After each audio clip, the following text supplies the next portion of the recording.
Jag har vägt världens tyngsta levande säl och han hette Stalin. En sjöelefant på land. Och då springer de fortare än Usain Bolt. På land? Jag har faktiskt haft säl här på tomten. Då börjar vi. Hej allihopa och välkommen till WWF TV. Idag är vi ute på Värmdö hemma hos Tom Arnbom. Ja, här bor jag. Och idag ska vi prata om sälar. Ja, jag är ju en riktig sälnörd. Ja visst. Som du ser, det här är ju ingen sälmiljö, det är inga hav bakom och sånt där. Men jag har faktiskt haft säl här på tomten. Det är en ganska spännande historia faktiskt.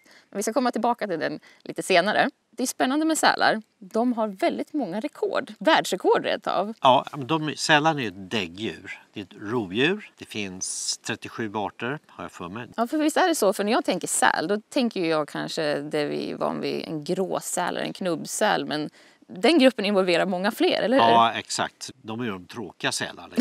Lite grann. Men om de pratar om rekord. Men det finns ju gigantiska sälar som sjöelefanter. De kan alltså väga 5 ton. Ja, det är väl någonting i elefantväg, eller hur? Ja, det är elefantväg. Du har väl till och med skrivit en avhandling om sälar, Ja, men jag är ju en riktig nörd så att jag nördar ner mig i den sydliga sjöelefanten. Alltså den allra största sälen som finns. Och den är gigantisk. Där hannarna väger upp till 5 ton. Och det där finns ett världsrekord bland annat, eller hur? Jag har ett rekord. Ja. Det är Guinness rekord. Jag har vägt alltså världens tyngsta levande säl. Och han hette Stalin för att han var fruktansvärt taskig. Vi var nere i Antarktis. Första året vi var där nere så attackerade han oss men inte brydde sig om de andra sälarna. Han var då vägde runt 2 ton eller någonting sånt där. Han var fruktansvärt. Gick man på stranden så skulle man uppskjuta som en kanon och skulle börja fånga oss. Då fick han namnet Stalin. Stalin. Året efter var han där igen. Och då var han det brydde sig inte om oss alls. Och då tänkte vi, han ska vi väga. För han var störst och liksom riktigt biffig då. Efter några veckor så lyckades vi få upp honom på en våg vi hade tagit med oss. En våg för att väga lastbilar. Men då måste jag bara fråga, hur får man en säl upp på en våg? Ja, sjöelefanter är lite speciella. De lite mindre sjöelefantshannarna, de väger upp till 1,5 ton. De har man en pinne med en påse på och så går man emot dem och så tror man att man är en gigantisk sjöelefant. Så de backar sakta upp på vågen. De där lite större, upp till 2 ton hannarna, gör så här. Och vi retar dem helt enkelt. Och så springer de emot den och ska attackera den. Då springer man över vågen och så fort man har sprungit över vågen så sätter man sig ner. Och då undrar de liksom, vad tog han vägen? Och så lägger de sig ner och då får man vikten. Men de allra största går inte det med. De är inte så dumma. Så att de använder jag blåsrör. Och så söver jag ner honom och så använder vi block och talja. Så jag ligger på sjöelefanten och håller fast i honom med rep. Och så är det 2 man som drar runt, alltså den rullar upp. Det går inte att putta runt där, utan man måste dra den. Det är bara fett egentligen, man rör runt en fettklump. Så mycket jobb för att väga en sjöelefant. Ja, man blir bra i form för att väga en sjöelefant. Jag förstår det. Jag måste ha det rekord. Så jag tror jag har vägt 300 000 kilo sjöelefant i mitt liv. Det har du säkert rekord i. Ja, jag tror att det är nog ingen annan som är så dum som har gjort. Men med Stalin så har du i alla fall världsrekordet om den tyngsta. Ja, den vägde alltså 2662 kilo. Då hade den, jag hade räknat ut, redan förlorat 300 kilo i vikt. De förlorar upp till 10 kilo i vikt varje dag. De äter ingenting, de dricker ingenting under parningssäsongen. Vad har du mer för världsrekord för sälar? Ja, men jag kan fortsätta med sjöelefanter. De kan så dyka ner till 2000 meters djup. De lever mer under vattnet än uppe vid ytan när de är till havs. Alltså. De är 2 minuter vid ytan, 18 minuter under vattnet. Varje natt, varje dag dyker de. Samma sak, samma cykel. Hela tiden, varje månad. Och så efter 3 månader kan de ta 4 timmars paus. Men de alltså tillbringar mer tid under vattnet än sjöelefant än vad kaskelotten gör. Kaskelotten är ju liksom nummer 1 dykare i världen.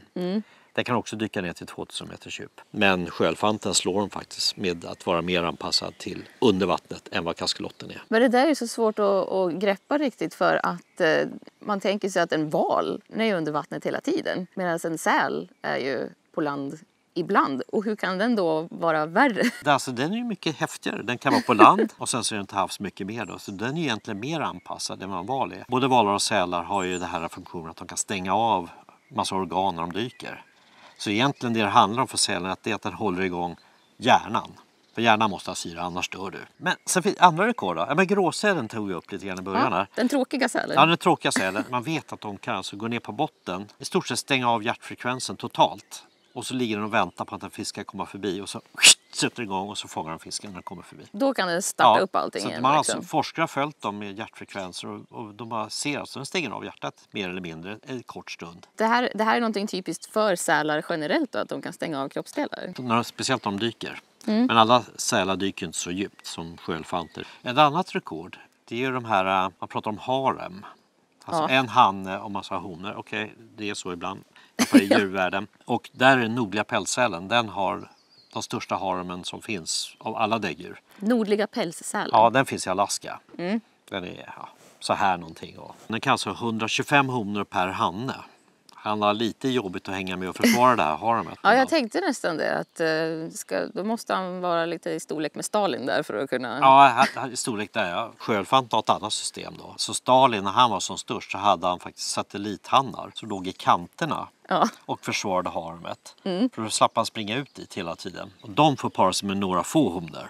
Okej, de får tillåtelse. Ja, mer eller mindre. Men han kan köra bort dem när han vill para sig. Men att inte pälssälarna har lite samma system där? Nej, det verkar de inte ha byggt upp ännu. Den där kämpar han på och ska försvara 125 honor. Är det liksom extremsiffran eller är det den normala siffran? Det är extrem. Alltså normalt kanske de ligger mellan 30 till 50 honor och sånt där. Men det är ändå en hel del att göra kan jag säga. Sen har vi självklart valrossen. Ja, och att valrossen är en säl, det har jag inte alls tänkt så valrossen mig. Är liksom något som ligger mellan de här. Och de tillhör egentligen närmast släkt med gråsälen än med sjölejonen. Och sjöelefanten och valrossen då? Ja, men det är ungefär lika som från gråsälen.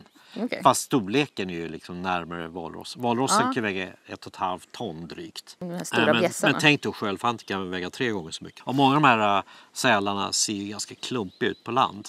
Okej, en sjöelefant då så väger 3 ton. Den är ganska slö i starten kan jag säga, så att du hinner alltid mycket snabbare om den blir arg på det. Men långdistans, då har du inte en chans. Det är inte så att de springer 400 meter eller springer efter, men 100 meter, då har du inte en chans. För då springer de fortare än Usain Bolt, alltså världens snabbaste man. På land? Ja, på land. När de får upp farten, då har du inte en chans. De ser så stora och klumpiga ut. Ja, men väl får upp farten så går det. Det vill lär man sig hur man hanterar de här sälarna. Om man är mycket ute och tittar på sälar. Ja, om man är nörd. Då kanske vi ska återgå till den här spännande historien med sälen som kom på besök här hemma hos dig. Ja, jag är nog en av de få som har haft en säl hemma i hemmet. Ska vi kanske gå till platsen där den var? Vi drar ditåt. All right, då står vi framför växthuset. Ja, här var alltså ett lokala sot här under 24 timmar. Vad det var som hände, vi skulle flytta en säl från ett sälhägn, en uppfödningsanläggning uppe vid Forsmark i norra Uppland. Sälen skulle flyttas till Skåne egentligen och släppas ut där nere vid Falsterbo. Och den skulle med till Arlanda. Så de åkte dit med bil och så lastade de ombord på flygplanet och så blev det snöstorm. Snöstormen gjorde då att vi inte kunde flyga. Och då stod vi där och tittade på varandra. Ja, vad gör vi med den här sälen? Vad gör vi med sälen nu? Vi kan liksom inte ta den tillbaka till norra Uppland. Vi ska med flyget till morgon bitti. Vem kan ta hand om en säl? Och den sälforskare som var med, förutom jag då. Hon sa, jag har en innergård på Söder och det är inte så bra att ha den där. För hemma lägenheten går. Men då sa jag att jag har ett växthus. Vi kör den i växthuset. Så ungen åkte in i det här växthuset och bodde här då under en natt. Nu är inte det så farligt för att de behöver inte äta, de behöver inte dricka för de lever på hullet de här ungarna. Eller kutarna som man kallar dem. Den fick vara här inne. Jag var jätteglad. Jag fick en kompis här för ett dygn och mina barn tyckte det var toppen av en säl i växthuset. Vad tyckte sälen då? Ja, sälen är ju stressad självklart. Den är ju i fel miljö, den ska vara ute i havet. Men den fick vara i lugn och ro här inne och så fick den gå ner i varv och så sov den där natten helt enkelt. De är ganska coola av sig. Ja, men sälar, de är häftiga, tjocka, feta, luktar illa men helt otroliga. Underbart söta med de där mörka ögonen och nosen och hela. Man kan ju inte motstå en sälkutas. Fast man ska veta om, det gör man inte med en pälssäl. Jag har gjort det. De är otroligt söta. Sträcker man fram handen så biter de en och så blöder man. Så där har jag lärt mig, man klappar aldrig en pälssäl eller en sjölejon. Du har lärt dig den hårda vägen. Ja, jag har ju varit med om också att en blev biten i huvudet en gång. Men det är en annan story. Vi kanske sparar den till ett annat avsnitt om sälar. Tack så mycket Tom! Nu har vi fått lära oss jättemycket om sälar och alla deras rekord. Och tack för att jag fick prata om säl. Det är ju så kul!